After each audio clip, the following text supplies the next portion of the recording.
이번 한 주도 우리 믿음으로 승리했습니다. 자, 우리 어제는 우리가 특별히 우리가 성령을 따라 사는 것이 신앙생활의 가장 기본적인 원칙입니다. 근데 왜 우리가 성령을 따라 사는가?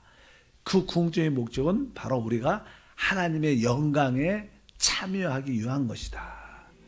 그래서 우리가 로마서 8장 30절에 또 미리 정하신 그들을 또한 부르시고 부르신 그들을 또한 의롭다 하시고 의롭다 하신 그들을 또한 영화롭게 하셨느니라. 바로 우리 주님은 우리를 부르시고 또 우리를 구속하시고 우리를 의롭다 하시고 결국 그분은 우리를 그분의 영광 안으로 이끄는 것입니다.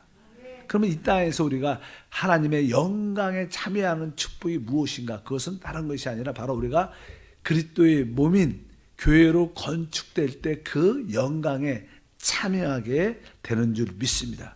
바로 우리가 그리스도 안에서 우리 모든 성도들과 한 몸이 될 때 바로 그것은 곧 하나님께 영광이고 또 우리는 그분의 영광에 참여하는 길이 된다. 그래서 로마서 12장 4절과 5절에 어제 바로 이 결론적인 답이 여기 기록되어 있는데 우리가 한 몸에 많은 지체를 가졌으나 모든 지체가 같은 기능을 가진 것은 아니니 이와 같이 우리 많은 사람이 그리스도 안에서 한 몸이 되어 서로 지체가 되었느니라. 바로 그리스도의 간증이 되려면 바로 그분의 몸이 있어야 되는데 바로 우리를 바로 택하시고 부르셔서 그리스도의 몸의 지체로 세우신 줄 믿습니다. 오늘 말씀 안에도 그리스도 안에서 한 몸이 되어 따라할까요? 그리스도 안에서 한 몸이 되어. 그리스도 안에서 한 몸이 되어. 그래서 이제 한 몸이 되려면 바로 우리 자신을 바로 사한 제물로 하나님께 드려야 된다. 그래서 로마서 12장 1절 그러므로 형제들아 내가 하나님의 모든 자비하심은 너희를 구하노니 너희 몸을 하나님이 기뻐하시는 거룩한 산 제물로 드리라. 이는 너희가 드릴 영적 예배니라. 우리가 하나님께 드리는 영적 예배, 영적인 봉사가 무엇인가? 바로 우리가 한 몸이 되어 산 제물로 하나님께 드려질 것입니다. 바로 이것이 하나님의 선하시고 온전하시고 기뻐하신 뜻이다. 그래서 2절에 보니까 너희는 이 세대를 본받지 말고 오직 마음을 새롭게 함으로 변화를 받아 하나님의 선하시고 기뻐하시고 온전한 뜻이 무엇인지 분별하도록 하라. 오늘 말씀에 하나님의 선하시고 기뻐하시고 온전한 뜻이 무엇인가? 바로 우리 모두가 그리스도 안에서 한 몸으로 건축되는 것입니다. 그럴 때 하나님의 그 영광에 또 우리는 또 영화로움에 참여하는 축복과 은혜가 함께할 줄 믿습니다. 그러면 이제 우리가 어떻게 그리스도 안에서 한 몸이 될 수 있는가? 이게 이제 핵심적인 내용이죠. 어떻게 우리가 한 몸이 될 수 있는가? 그것은 바로 우리 교회 생활을 통해서 우리 모두가 한 몸이 될 수 있는 줄 믿습니다. 실제로 하나님께서는 영원전부터 그분의 예지의 능력에 의해서 모든 것을 아시니까 하나의 기쁘신 뜻을 갖고 있었는데 그것은 바로 그분의 아들 그리스도의 몸을 건축하여 그리스도로 충만케 하는 것입니다. 하나님의 아들을 영화롭게 하는 것인데 그러기 위해서는 그분의 간증인 그분의 몸인 교회가 있어야 됩니다. 그래서 그 교회는 주님의 머리이신 주님과 같기 때문에 그것은 사실 영광스러운 것입니다. 그래서 하나님 마음속에는 이 영광스러운 교회에 대한 그런 꿈이 있으셨어요. 그 영광스러운 교회를 하나님이 세우겠다. 그래서 영광스러운 그런 교회라는 단어가 에베소서 5장 27절에 기록되어 있죠. 자기 앞에 영광스러운 교회로 세우사 티나 주름 잡힌 것이나 이런 것들이 없이 거룩하고 흠이 없게 하려 하심이라. 우리 하나님은 지금 어떤 일을 하고 계시는가? 바로 자기 앞에 영광스러운 교회를 세우고 계시는데, 근데 이 교회가 구속받은 우리죠. 우리가 구원받기 전에 우리가 어떻게 타락했고 하나님을 잃어버렸고, 그래서 여기 뒤에 보니까 어떤 것이 있어요. 교회로 세워 티나 주름 잡힌 것이 있었죠. 바로 이 우리의 타락으로 말미암아, 사단의 배역으로 말미암아 바로 하나님의 영광스러운 교회를 세우는 데 있어서 이 구속받을 사람들이 이 티나 주름 잡힌, 뭐 티는 뭐 사실 어떻게 보면 태어날 때 사람이 이렇게 정 같은 게 이렇게 닿고 태어난 그런 것을 보통 티라 그래요. 주름 잡힌 것은 나는 인생을 살다 보면 이렇게 주름이 이렇게 저도 이렇게 점점 진해지던데, 이렇게 주름 낡아지고 늙어지는 그런 과정 가운데, 그런 가운데 그냥 모든 사람들한테 다 있죠. 이런 것들이 다 그리스도 안에서 그 생명의 말씀으로 말미암아 깨끗이 씻겨지는 겁니다. 그래서 이 교회가 아주 거룩하고 흠이 없게, 그리고 그 영광스럽게 주님 앞에 세움으로 말미암아 바로 그 아들의 신부로서, 또 그 아들과 하나됨으로 이 우주의 주인이 되는 거죠. 그래서 그 머리이신 그리스도와 이 교회가 우주의 새 사람으로서 모든 것을 이끌어가는 놀라운 역사가 이루어진 줄 믿습니다. 그래서 우리 하나님 안에게는 이런 영광스러운 교회라는, 바로 우리가 바로 지금 영광스러운 교회로 건축되어 가는 줄 믿습니다. 우리가 영광스러운 교회로 이렇게 영적으로 건축되어질 때 바로 우리는 음부의 권세를 이기고 하나님의 나라를 세울 수 있는 놀라운 역사가 일어납니다. 어떻게 우리가 하나님의 영광에 참여하냐? 바로 이런 영광스러운 교회로 건축될 때 역사가 되는 것입니다. 이 영광스러운 교회는 하나님이 행하셨기 때문에 어떤 것도 이길 수 없는 거예요. 바로 영광스러운 교회는 바로 하나님을 말미암아 모든 것들을 넉넉히 이기는 놀라운 하나님의 최고의 걸작품인 줄 믿습니다.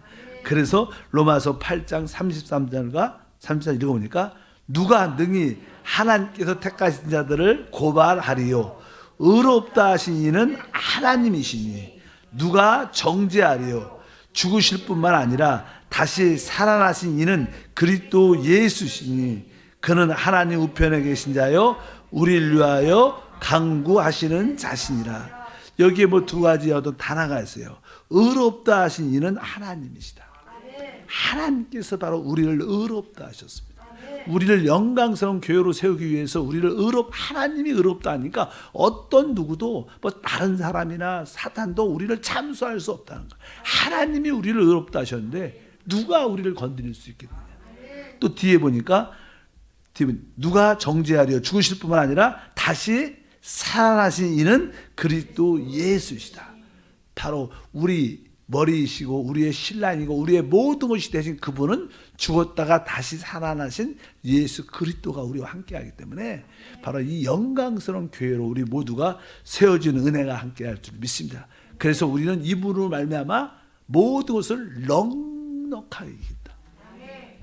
35절 37절 8장에 누가 우리를 그리스도의 사랑에서 끊으리요, 환난이나 공고나 박해나 기근이나 적신이나 위험이냐 칼이랴. 그러나 이 모든 일에 우리를 사랑하신 이로 말미암아 우리가 넉넉히 이기느니라. 바로 하나님이 우리를 진짜 사랑하시고 우리를 흠이 없고 거룩하게 만드시고 그분 앞에 영광스러운 교회로 세우시기 때문에 우리는 그분 안에서 넉넉하게 이길 수 있어요. 우리는 그분의 큰 이 놀라운 사랑을 받은 줄 믿습니다. 이렇게 하나님께서는 바로 우리가 그리스도의 몸으로 건축될 때 우리는 그 영광에 참여하는 축복을 갖게 될 것이다. 그러면 이제 우리가 이러한 그리스도의 몸으로 건축되려면 이제 우리 모두가 하나로 건축된다는 뜻을 포함하고 있습니다. 그럼 어떻게 우리가 하나 될 수 있을까? 우리 주님의 모든 공적인 사역, 전도 사역의 시작을 보면 우리 주님의 기본적인 원리, 원칙이 있습니다. 그것은 죽음의 원리와 부활의 원리입니다. 죽음과 부활의 원리가 하나님의 모든 사역의 기초입니다. 우리 모든 봉사의 기초가 무엇이냐? 그것은 뭐요? 죽음과 부활의 원리를 아는 거예요. 죽음을 통하여 부활이 있다는 거예요. 죽음이 없으면 부활도 없고, 아멘. 부활의 능력은 죽음을 통해서 나타나는 것이 가장 기본적인 원칙입니다. 주님이 알다시피 공생애를 시작하실 때 제일 먼저 그분이 하신 것은 뭐예요? 그분이 자진하여 스스로 침례 요한에게 가서 뭐예요? 침례를 받으신 거. 그분이 첫 번째 사역을 하시기 전에 먼저 뭐예요? 침례를 받으신. 우리 침례는 무엇을 의미합니까? 바로 물에 잠겨지고 올라온 죽음과 부활을 상징하고, 주님의 모든 봉사조차도 항상 죽음과 부활이란 기초를 가지고 모든 사역이 시작된 줄 믿습니다. 그래서 주님의 공생의 시작 전에 주님은 이미 죽음과 부활의 원리를 따라 모든 사역을 시작하신 것을 분명히 알아야 될 것입니다. 그 죽음과 부활의 의미는 실제적으로 어떠한 의미를 갖고 있는가? 사실 예수님이 이 땅에 태어나실 때 알다시피 그분은 원래 성령으로 잉태되셨기 때문에 하나님이십니다. 그분은 신성을 갖고 있어요. 그러나 그분은 우리같이 사람같이 태어났기 때문에 사람에게는 이 자기의 인격, 혼이 있어요. 그분에게도 혼이 있죠. 그분의 인격이 있죠. 그러나 그분은 또 하나님이시기 때문에 그분도 우리와 같은 동일한 혼을 갖고 계셨습니다. 그래서 그분도 자기의 생각이 있어요. 아버지 하나님의 생각도 있지만 자기 사람으로서의 자기의 생각도 그분이 있으십니다. 그래서 그분이 이 땅에 사실 때 그분은 사람으로 사셨기 때문에 우리 각자의 내 생각이 있지 않습니까? 종종 여러분 우리 교회에서도 교회의 방침은 이렇습니다. 이렇게 말을 하면 또 여러분들은 내 생각은 이런데 여러분 생각이 있는 것처럼, 그러나 우리가 기쁨으로 교회의 어떤 방향에 순종하는 것처럼 우리 주님에게도 자기의 어떤 혼이 있었어요. 그래서 주님이 이 땅에 사실 때 항상 죽음과 부활의 기초를 갖고 항상 자기의 혼을 어떻게 해요? 살지 않았어요. 그 혼이 없었던 게 아니라 그 자신의 살을 자기의 이 모든 생각을 꺾고 아버지의 뜻을 행한 거. 주님께서 고백할 때 이렇게 말하죠. 요한복음 5장 30절에 나는 나의 뜻대로 하려 하지 않고 나를 보내신 이의 뜻대로 하려 함으로. 그러니까 나는 나의 뜻이, 주님은 나의 뜻이 있었어요. 그래서 나는 나의 뜻대로 행하지 않고 나를 보내신 이의 뜻대로. 그래서 우리 주님의 말씀의 복음서에 보게 되면요, 나를 보내신 이의 뜻대로, 나를 보내시니, 나를 보내시기, 그런 말씀이 진짜 많이 기록되어 있어요. 주님은 이 땅에서 나를 보내신 이의 뜻을 행하러 와. 그분의 말씀을 전하러 오신 줄 믿습니다. 자기의 뜻도 있었지만 바로 우리가 십자가의 죽음과 부활은 다른 것이 아니라 내 혼의 모든 생활을 하나님을 위해서 내려놓는 겁니다. 자기를 부인한다고 보통 말씀하죠. 우리가 그 말씀을 많이 듣죠. 예수님은 이 땅에서 그냥 사역을 나는 침례받고 이제 광야로 이끌려 사단에게 이렇게 시험을 받으시는 이유가 있죠. 근데 사단이 왜 예수님을 시험했을까? 그것은 다른 것이 아닙니다. 너도 사람이 아니냐. 그렇다면 너는 네 생각을 따라 모든 것을 행하라는 거예요. 하나님을 의지하지 말고 네 혼의 자신의 능력, 자신의 혼의 능력을 사용해서 모든 것을 하라는 것입니다. 그래서 우리 사실 혼의 어떤 잠재력은 무한합니다. 알다시피 아담이 창조됐을 때, 그 아담이 창조됐을 때 이 아담은 우리 지금 입장에서 보면 이렇게 영화에 나오는 것처럼 슈퍼맨 같은 사람, 슈퍼맨. 지금 아담과 우리가 살고 있는 우리 존재와 아담은 차이가 많지요. 왜? 사람이 이렇게 타락함으로 말미암아, 영이 죽음으로 말미암아 많은 부분이 이렇게 사장되어 있죠. 그 잠재 의식이라 그래요.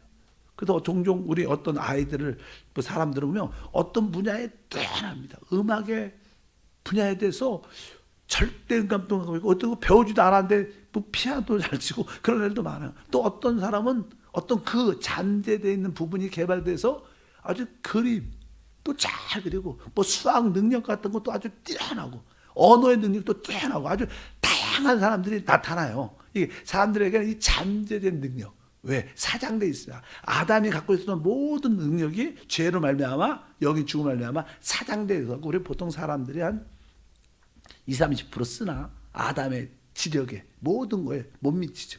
그래서 뭐 아담의 배필을 짓기 위해서 모든 짐승을 이렇게 다 이렇게 그 앞에 보내니까 그냥 사자, 코끼리 뭐 이렇게 딱딱 그러니까 막 그 수많은 짐승들의 이름도 한 번에 탁탁탁 짓는 그런 걸 보게 되면 아담의 지력이 얼마나 뛰어난지.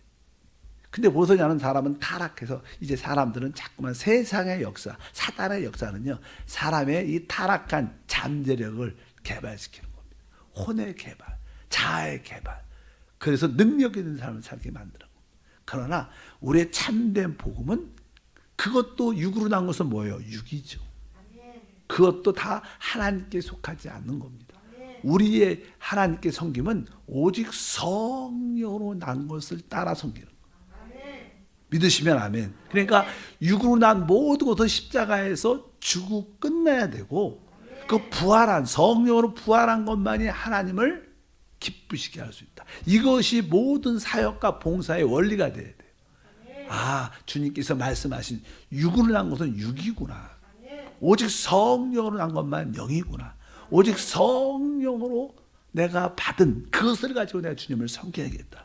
이런 기본 원칙이 우리 가운데 함께 해야 될 줄 믿습니다. 요한복음 5장 19절 동일한 말씀입니다. 읽어보면 그러므로 예수께서 그들에게 이르시되 내가 진실로 진실로 너에게 이르노니 아들이 아버지께서 하시는 일을 보지 않고는 아무것도 스스로 할 수 없나니 아버지께서 행하시는 그것을 아들도 그와 같이 행하느니라. 여기 보니까 아들이 뭐예요? 아무것도 스스로 할 수 없다 이렇게 말해요. 주님이 나는 하나님의 아들로 이 땅에 오셨는데 아들이 나는 아무것도 스스로 하지 않는다는 거예요. 이것이 바로 십자가의 원리입니다. 우리가 십자가를 받아들인다는 것은 나의 천연적인 나의 어떤 지적인 그런 능력 그런 것을 사용하지 않고 오직 하나님이 주신 성령의 능력으로만 내가 봉사하겠다. 이럴 때 하나님을 기쁘시게 할 수 있고 이것이 참된 봉사의 기초다. 교회의 모든 봉사가 이렇게 이루어진다면 우리는 모두는 영광스러운 교회로 세워져 갈 겁니다. 기본적인 원칙이 그래서 주님께서 우리에게 말하죠. 너희가 진짜 나를 제자로서 따르기를 원하면 뭐라 그래요? 자기를 부인하고 마태복음 16장 24절에 말하죠. 이에 예수께서 제자들에게 이르시되 누구든지 나를 따라오려거든 자기를 부인하고 자기 십자가를 지고 나를 따를 것이니라. 참된 주님을 섬기는 것은 바로 우리의 혼을 부인하는 겁니다. 우리 주님도 아까 말씀드린 것처럼 사람으로 태어나게 돼 그분에도 혼이라는 인격이 있었어요. 자기의 뜻이 있었어요. 그래서 자기의 뜻을 다 내려놓고 아버지의 뜻을 나를 보내신 이의 뜻을 나는 스스로 아무것도 하지 않는다. 아버지가 행하신 그것을 한다. 우리 주님의 기본적인 봉사와 사역의 원칙이 이것인 것을 우리가 기억해야 우리가 결국 그리스도의 한 몸이 될 수 있습니다. 많은 교회들이 사람들의 모든 관계가 늘 분열, 나누어짐, 싸움입니다. 왜? 이런 처리가 안 되니까. 또 세상은 당연하죠. 세상은 뭐 그리스도가 없으니까 하나 되기가 어렵죠. 될 수도 없고 교회마저도 아직 그러한 육신의 혼을 부인하는 그런 태도들이 없으니까 교회 안에도 분쟁, 나누어짐, 갈라짐, 많은 시기, 질투 같은 많은 것이 그래서 영광스러운 교회로 세워지기가 쉽지가 않죠. 그래서 저는 처음에 여러분과 사역할 때 계속 육신에 대한 설명을 많이 하죠. 육에 있는 자는 하나님을 기쁘게 하소서. 육신을 혼하면 좀 그러니까 육신과 혼에 대한 이해를 갖게 되면 우리는 참된 영의 사람이 될 줄 믿습니다. 주님께서는 부활 승천하시면서 제자들에게 한마디 약속을 하시죠. 그게 누가복음 24장 49절입니다. 읽어볼까요? 볼지어다 내가 내 아버지께 약속하신 것을 너에게 보내리니 너희는 위로부터 능력이 입히울 때까지 이 성에 머물라 하시니라. 이제는 성령의 권능, 능력이 위로부터 내려올 것이다. 입혀질 너희의 머리부터 입혀질 것이다. 여기에 위로부터 오는 능력이 무엇입니까? 이건 성령의 능력이죠. 근데 이 성령의 능력은 어떻게 우리 가운데 나타나느냐? 바로 그분의 죽음과 부활과 승천을 통해서 그것이 부어지는 거죠. 위로부터. 그러니까 위로부터 능력이니까 뭡니까? 그분이 죽으셨고 부활하셨고 승천. 그러니까 이 성령의 능력이 어디 있느냐? 바로 죽음과 부활과 승천이란 그릇 안에 있는 거예요. 그 그릇 안에 그 그릇 안에. 그러니까 이 성령의 능력을 체험하려면 죽음과 부활과 승천의 그릇을 갖고 있어야 돼. 이것이 아무것도 그릇이 없으면 그것을 담을 수도 없는 거예요. 그러니까 여러분들이 주님의 죽음, 부활, 승천에 대한 그릇을 우리가 준비하고 있다면 당연하게 성령의 능력이 우리 가운데 부어져서 하나님을 섬기는 놀라운 역사가 함께할 줄 믿습니다. 그럴 때 바로 그 성령의 능력이 모든 것을 살리고 회복하는 역사를 이루실 줄 믿습니다. 그래서 항상 우리가 하나님께 쓰임 받고 참된 봉사가 되려면 죽음과 부활이라는 과정을 꼭 거쳐야 된다. 구약에 보면 12지파의 지파장들이 왜 아론만 하나님의 지파장 중에서 인도자가 될 수 있느냐? 그가 하나님이 택한지 안 택한지 어떻게 알 수 있냐? 그분의 어떠한 지도자급에 대해서 그의 성지에 대해서 문제를 제기했었어요. 그러니까 주님께서 모세를 통해서 말씀하시죠. 각 지파에 갖고 있는 지파기를 그 하나님의 언약궤 있는 지성소에다 넣어라. 그리고 하룻밤을 지내보니까 거기 중에 딱 하나만 아론의 지팡이에 뭐예요? 움이 나고 싹이 나고 꽃이 폈습니다. 생명의 역사가 나타나요. 죽은 나무에 뭐예요? 부활의 역사가 나타나요. 항상 하나님께 택한 자들은 죽음과 부활이란 과정을 통과해야 된다. 이것이 모든 봉사의 기초다. 아까 우리가 하나님의 영광에 참여한다는 것은 우리가 이러한 죽음과 부활, 승천의 기초 원리를 갖고 있어야 한 몸이 될 수 있는. 우리 모두 한생교회가 모두가 죽음을, 부활을, 승천을 모두가 나의 삶으로 받아들여서 우리 혼을 부인하고 거듭난 영을 따라 사는, 그럴 때마다 우리 모두가 하나로 건축될 줄 믿습니다. 하나님 감사합니다. 다시 한번 이제 그리스도의 한 몸으로 건축된 하나님의 영광과 모든 것을 넉넉히 이기는 승리를 체험할 텐데, 이를 위하여 죽음과 부활과 승천의 원리를 체험케 하옵소서. 주 예수 이름으로 기도함나이다. 아멘.